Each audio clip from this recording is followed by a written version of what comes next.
Hi, I hope this finds you well. So today I want us to go through the counseling process, the stages through which counseling occur. But first, we'll have to define what is counseling process before even go to the stages. And a process, according to Oxford Dictionary, is an identifiable sequence of events that are sequential, that normally takes place over a period of time. Counseling process, on the other hand, it's a continuous change or changes that take place. These are changes that will occur in a sequential way in the client or the counselee, and that promote personality change towards a certain direction that is desired. So the counselee or the client will change in a continuous way towards the promotion of personality changes in a desired direction. So this change includes, number one, the counselee or these clients have to be self-aware. They have to identify on their own the issues they are going through. Then later behavior change will come in. So they have, first of all, for a person to change, they have to be self-aware. They have to identify on their own the issues they are going through, or even the current behavior, for them to be able to change to a new desired behavior. But remember, this change is a continuous change towards a certain desired direction through the promotion of personality. So they have to, number one, be able to identify the issues they are having right now with their current behavior, for them to be able to change into a new desired behavior.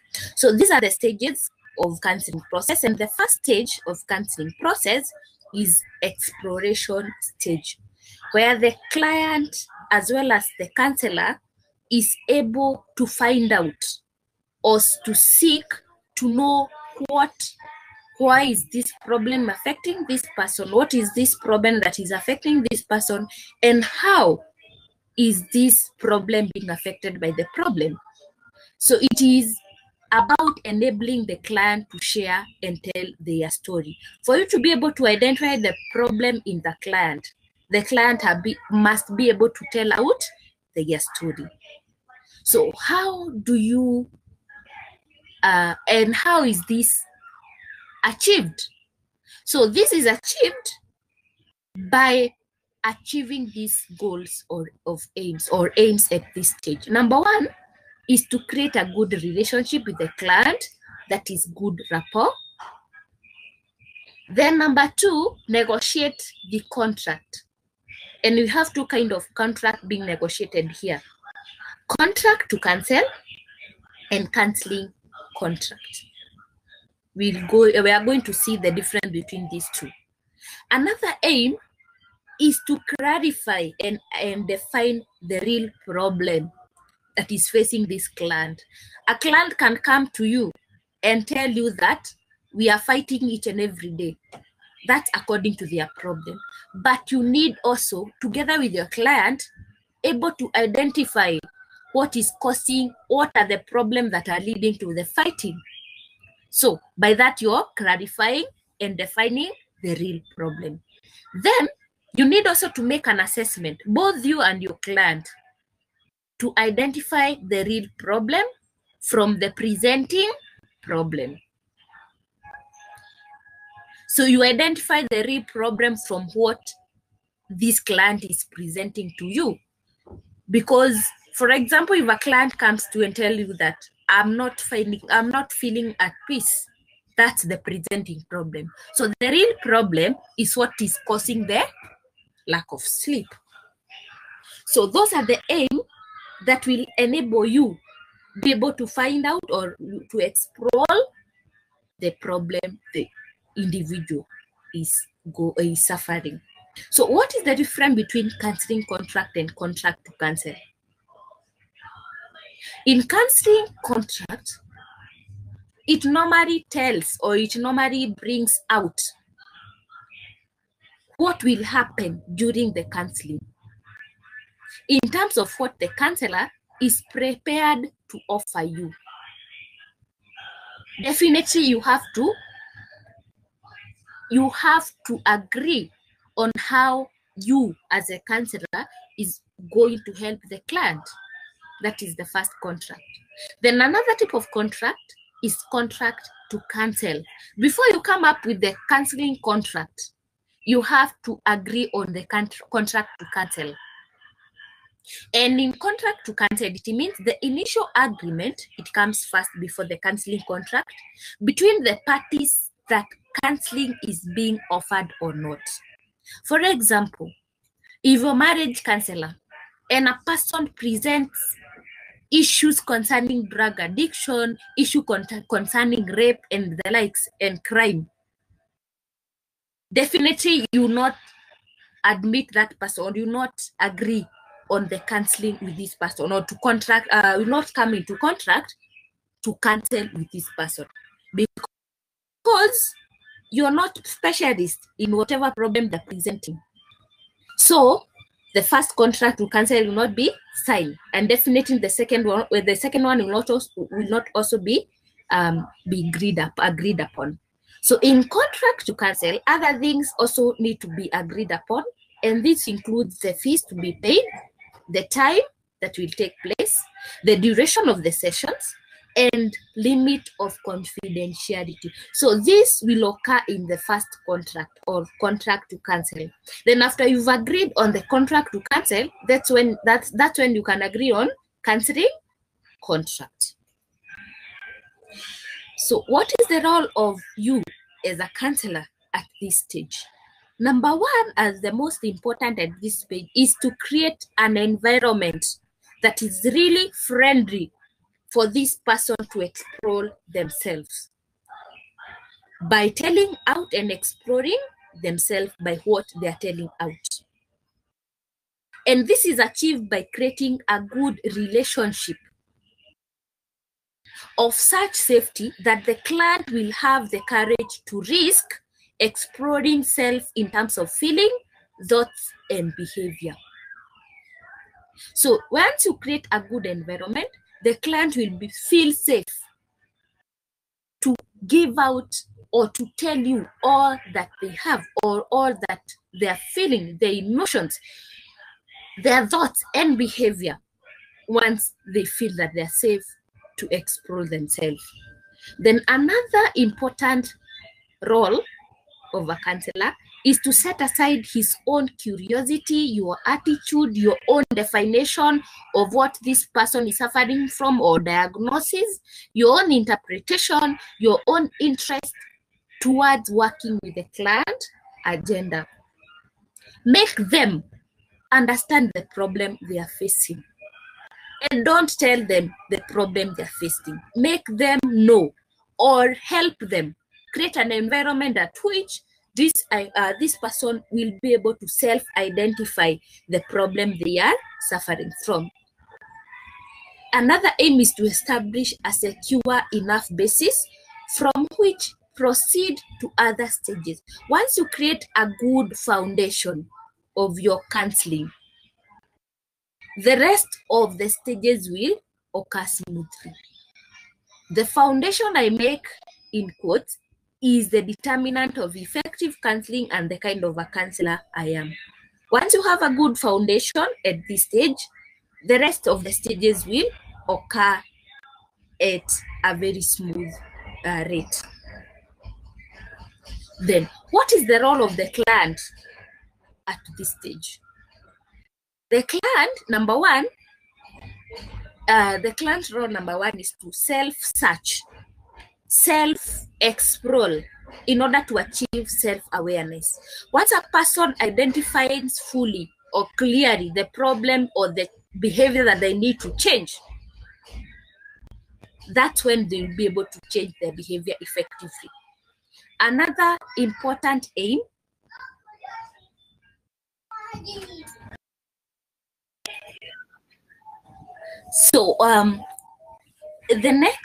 the second aim of a client or role of the client, at this stage is to clarify the specific issues to be addressed by focusing on self and not others in the here and how and not them and not them. So another aim of or role of this client for that client to be able to be helped by the counselor, definitely they have to be clear on the specific issues that they need to be addressed. Once they're not clear, once they focus more on what others think of them and not focus on what they are suffering or what they are going through, the counselor may not be able to help this client because they will not be able to know the specific issues that are being faced by this person. The last aim is focusing on feelings and not facts, because facts are not unchangeable, but we can be victims of facts. And when there is more denial, there is more denial in facts. So the client is need to focus more on the feelings, what they feel about others, or what they feel about the issues they're suffering from. For example, I'll give you an example of maybe a domestic violence where the father always battle or always maybe beats up the mother or the spouse. So the spouse need to focus more on what they feel about the beating and not focus more on the beatings. Because once they focus more on the beatings, they will focus more on on maybe blaming the other person about the beatings and not be able to identify what maybe they normally do that contributes to the beatings. So they need to focus more on their feelings other than the facts. What is the role of of the counselor? I've already identified that. So what are the strategies that are used at this exploration stage? Number one strategy is communication. Definitely there must be communication in the exploration stage, because if the client is not communicating to you, not be able to identify, and also themselves, they will not be able to self-explore. Then another strategy is prioritizing and focusing. Prioritize on the specific issues that the client need to be addressed, and also the client need to prioritize on the issue they need to be addressed and focusing on them. The skills that are normally used at this stage is normally supportive skills. You need to really support the client for them to be able to spell out what they're suffering from. Attending, you need to attend, observe, you need to use questioning, concreteness, you need to do some summarizing here and there, you need to do some active listening, some paraphrasing, minimal prompts, and reflection of feelings. So these are the skills that will be some of them. For example, reflection of feelings will be used by the client. Paraphrasing is the counselor.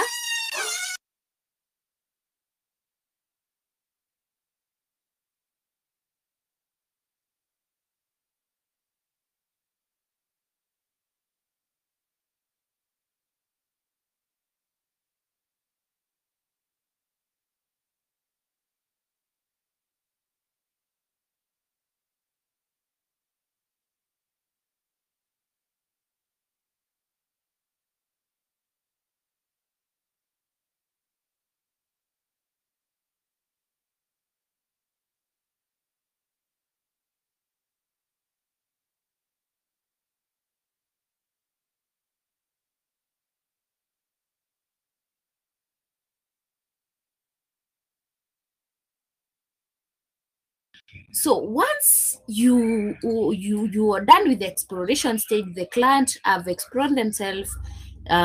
You also have identified the issues this person is suffering from. Then you progress to the understanding stage, which is concerned with helping the client to see themselves and their concerns in a new and more empowering light. In this stage, the counselor influences the client to adjust their frames of reference and to adopt different views through challenging strategies. Challenging places demands on client to risk facing aspects of themselves and their concern which they may be avoiding or overlooking. So at this stage, you're supposed to challenge this client by helping them to see themselves in a different way. For example, if this client comes with domestic violence, you need to help these two clients be able to understand what are you doing that leads to the contribution of the domestic violence. What is the other spouse doing that maybe is leading to the domestic violence? So these two clients need to understand their behaviors that is contributing, or the issues that are contributing to the current or to the existence of the current situation. And this is achieved through challenging. You challenge them. So the understanding phase, therefore, is a process of journeying deeper into oneself, self-reflection, to clarify the impact of feelings, values, attitudes, and beliefs on current behavior. In this stage, the client is helped to loosen the constraining and dimensional perspective that remove or reduce the client's capacity for action. So self-reflection normally will help this person understand what is really contributing to the current or to the existence of the current situation. And this is achieved by themselves facing the aspects and their concerns which they may be avoiding or overlooking.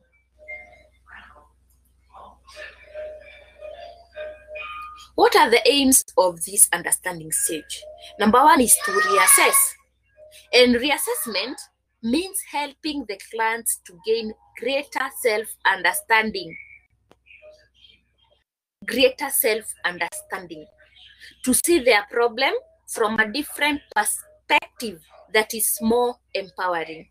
Reassessment is so effective that once we have been faced with alternatives, it is less easy to return to our former view of reality. Because once you understand, once you reassess yourself, once you self-reflect, you'll be able to know what is this problem, and definitely already you have known your problem. What is it that is contributing to this problem? Once you know the contributing factors to the existence of either behavior or the problem you're going through, you'll not be able to go back, because already you have identified the risk factors that are leading to the development of the existing behavior. So to help clients reassess, the counselor needs to understand and take their client's current views of reality into account. Then the second aim is to maintain the working relationship. You still need to maintain the working relationship in order for this person to overcome denial, and also this person be open to changes that may occur in future. So maintaining a relationship in which they feel free to question themselves and to explore themselves is essential. Deeper exploration also means that your relationship with them will be invested.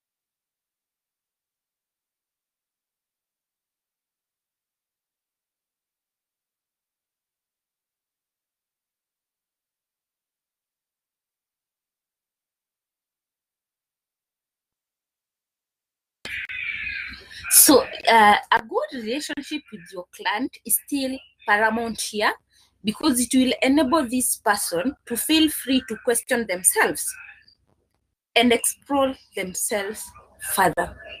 So once they question themselves, that's when they'll be able to identify, or they'll be able to reassess themselves and identify maybe the factors or the risk factors that are contributing to the existence of the real problem. So deeper exploration also means that your relationship with them will inevitably become closer. What is the counselor's role at this understanding stage? Number one is to help the client see larger, clear picture of the real problem they're going through, and what are the causes of this problem, what are the risk factors that are contributing to the existence of the problem. So this is normally the work of the client, to make sure that, to the work of the counselor, to make sure that the client see the bigger picture and a clear picture of the existing problem. Another role is listening and reflecting the client's theme, patterns, and messages beyond words. So it's like you're extrapolating their messages. You're extrapolating and bringing meaning to whatever words they are using during this stage, for the meaning of, for the understanding of whatever they're saying to sink in them. So challenging inconsistencies and paradoxes is also the work of the client. For example, if you find that maybe whatever they told you like 1 hour is contradicting whatever they're telling you now, you need to challenge those inconsistencies, because inconsistencies will bring confusion in also the client mind, and once they have some confusion, they will not be able to self-reassess or reflect. What is the client role at the understanding stage? Number one is to engage in self-talk, internal dialogue, reassessment, and to challenge irrational beliefs and thoughts. For example, if a father comes and they wanted to force female genital mutilation in a child, so at this stage, they need to start self-talking or having an internal dialogue, challenging their irrational beliefs or thoughts.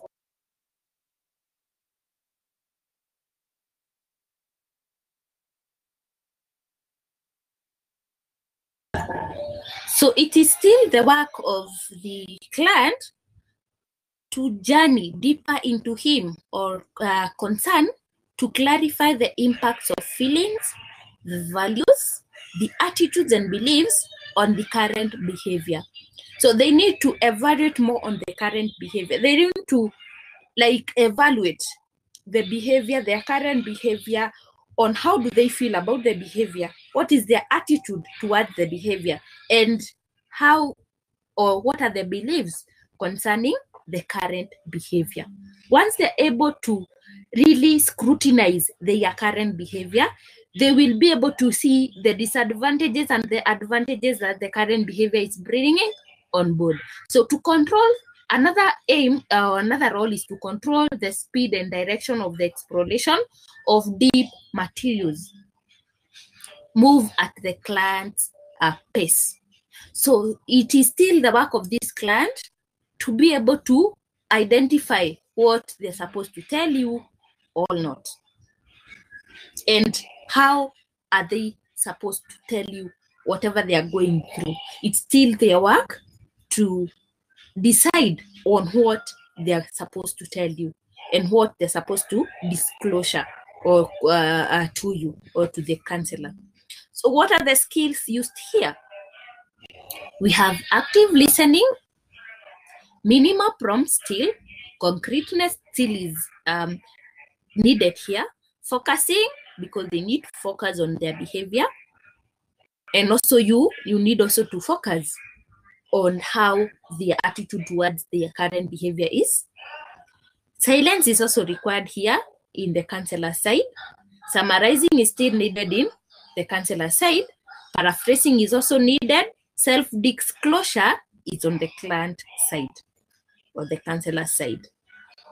The third stage is the action stage. Now that they have identified themselves, they have understood, or they identified the problem they're facing, they have understood the problem, the pros and cons of the problem. Now, the last stage is the action stage. And this refers to the stage where clients implement decisions that enable change in their lives. So they need now to identify the choices they need to make and make a decision to either choose the choices or not. The aim is to decide on the appropriate change and making an informed decision. It also involves to implement change and see the client walk a better person. It's the work of the client to decide. Okay, of course, you have to tell them the options or the choices they need to have or to make. And it's upon them to come up with the decision whether to make the choices or not, or to adopt the choices or not. Then it's still your work to implement change, or it's still the work of the client to implement that change they have decided to make. And you as a counselor, is your work to make sure that, or you see the client walk a better person. Those are the two stages. Make choices and work on those choices. And by working on those choices, they will become better people than they are currently. What is the client role at this stage? This is supposed to be counselor's role. And this is developing specific goal for change, mastering commitment to reach for these goals, and carry out action that will accomplish the goals. So you need to set with the client the goals that they need to achieve. For example, if a person needs to avoid drug abuse, you need to set goals. It can be specific goal or the ultimate goal. So definitely specific goal will help achieve the ultimate goal. So by setting those goals with the client,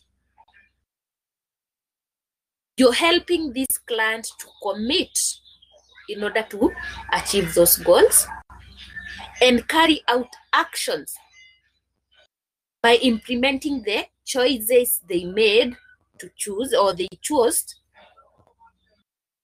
that will help accomplish these goals. For example, a choice can be, I need to avoid friends. That's a choice. We need to avoid the friends that I had that we were abusing the drugs with.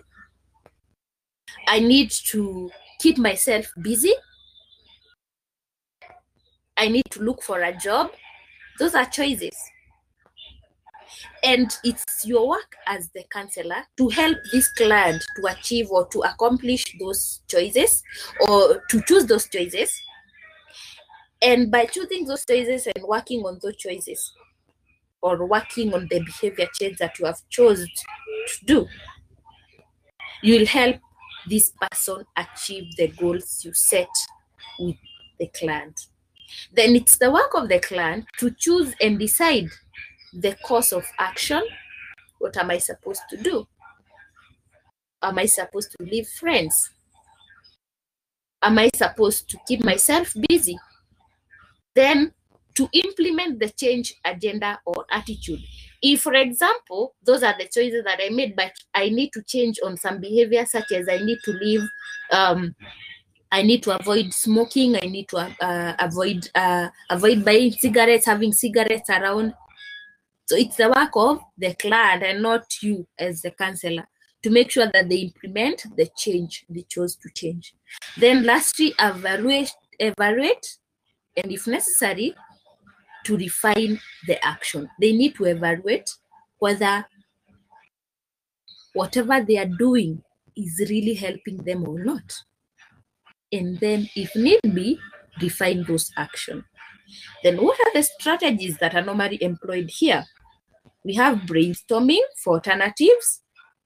You're giving them choices and also helping them to look for choices for themselves.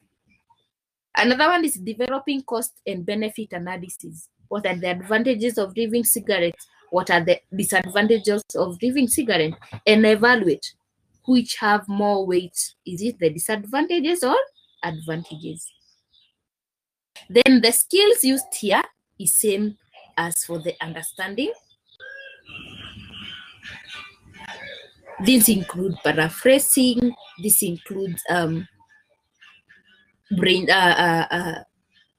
minimal prompts and the likes that we saw in understanding stage. So those are the 3 stages under which counseling process normally take place.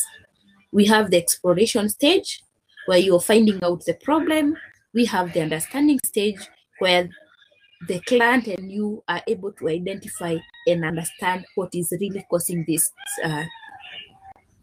issue. Then the third stage is on the action stage, where now the client will decide on what choices to make and work on those choices. So another model under which you can use is Gerard, Egan's 3-stage model. It's also a 3-stage model, which is similar to the other one. It's only that we have some few changes here and there. So the first stage is current scenario, where in this stage, the counselor helps the counselee to understand their present state of affairs. The counselor will help this person understand their current situation. This allows the client to tell the story uninterrupted. Once the client tells the story uninterrupted, they will self-reassess themselves. And by self-reassessing, they'll be able to understand their present or state of affairs. Then you need to ask questions here and there, such as, where are you in life now? What is going on in your life now? So those are open-ended questions that gives room to the client to tell you all that is happening at their current situation. So in telling their story, the counselee gets an undistorted picture of themselves and their problems. This helps identify the areas causing the problems to the counselee. So once you help them, or once you give them room to tell you undistorted or uninterrupted, to tell you all that they are going through or their current situation, they'll be able to identify the areas that is causing the problem as well as the problem they are going through. So this is also called blind spots, and they prevent the counselee from seeing themselves, their problem situation, and their unexplored opportunities as they are.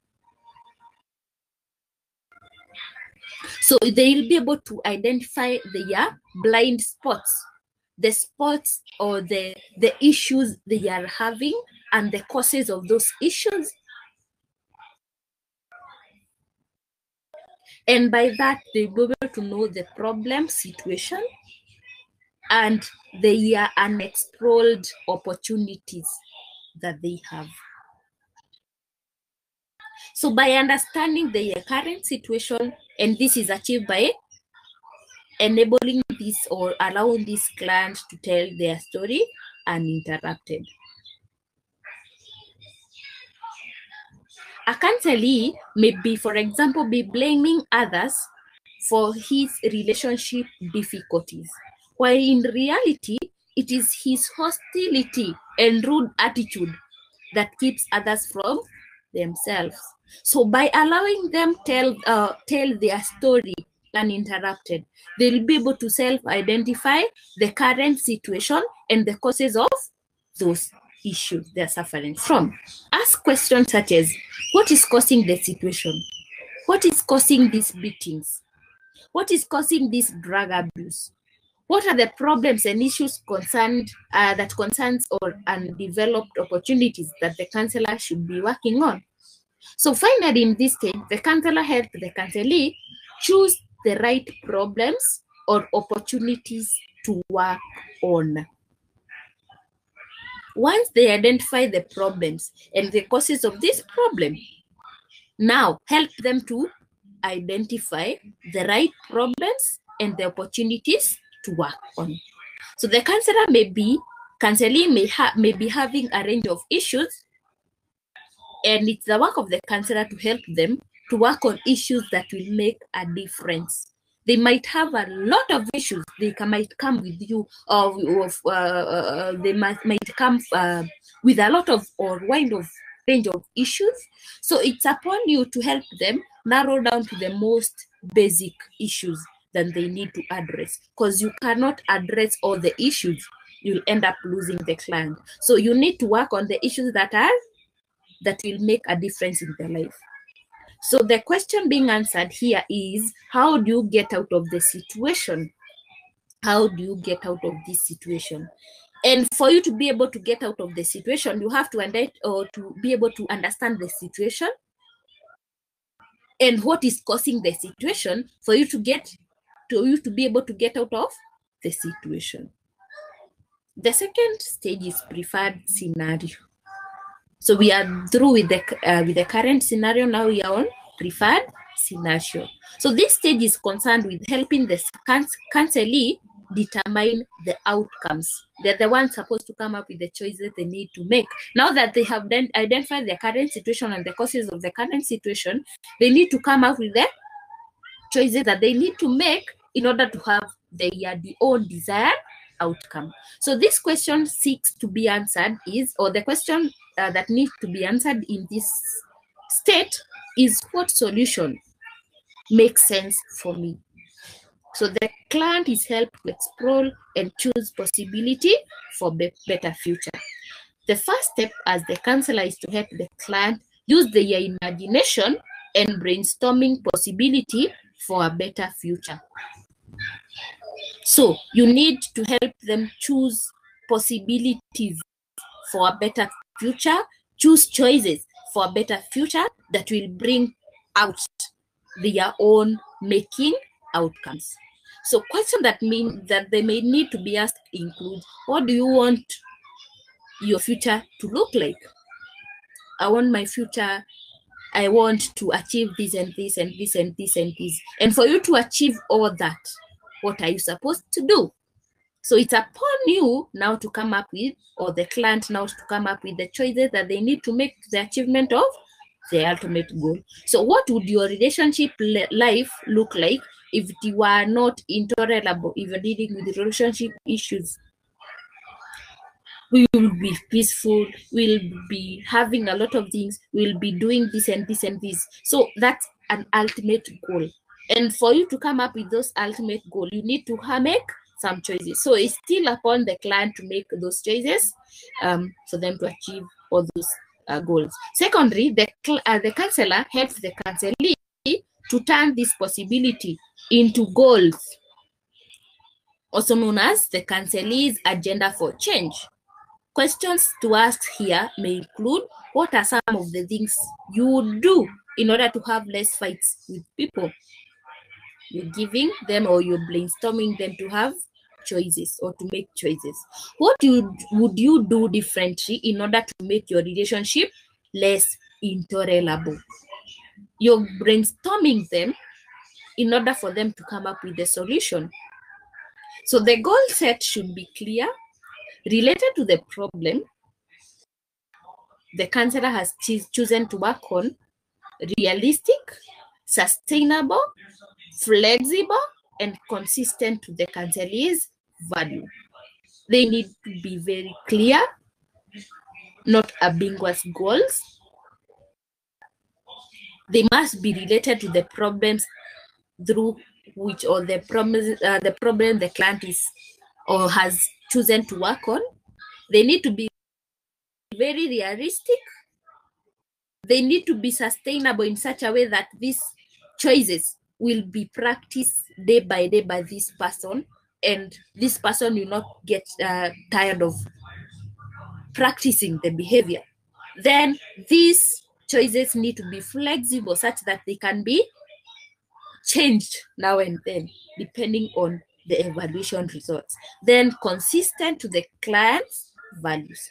So the counselor helps the counselee find the incentives that will help them commit themselves to the change agenda.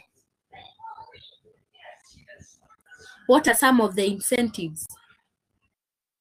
You can decide with the client that they need to be rewarding themselves. For example, if they sustain, or if they're able to sustain the chosen behavior or practicing the chosen behavior, they can be rewarding themselves.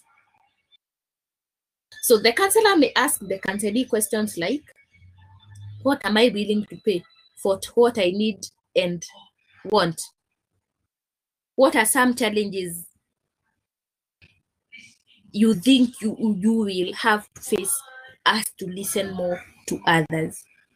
So you need also to come or to make this client aware of what the challenges that they may face as they try to change their behavior, and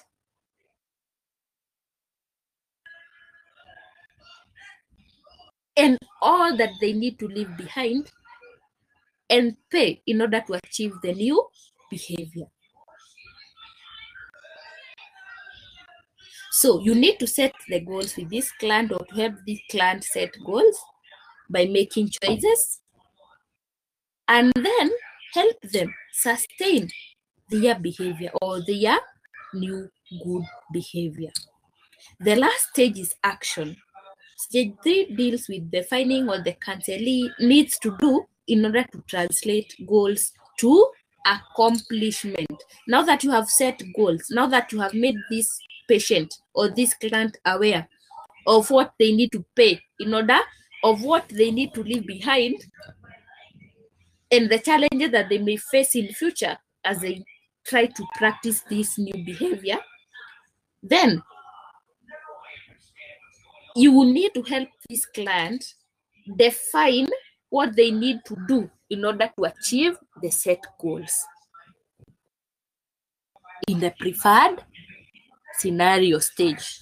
So firstly, the counselor helps the counselee see that there are many different ways of achieving their goals. And this is done by exploring various options. Come up with these options and make the choices from those options. So the skills to be used by the counselor should be those that enable the better future of the counselee. So the skills to be used here by the counselor should be those that enable the better future of the counselee. They should also assist the counselee to have creativity, divergent thinking. Future-oriented probes and brainstorming are used here. Sorry. The clients need to be creative. In fact, they're the ones supposed to come up with these choices, and you help them now make the best choice out of the choices they have come up with. And this is achieved by brainstorming them with questions that are open-minded in order for them to give you choices and not you giving them the choices. Then you can help them later choose the best choices to make in life. So the counselor then helps the counselee to choose the option that best fit their talents, resources, personalities, environment, and timetable.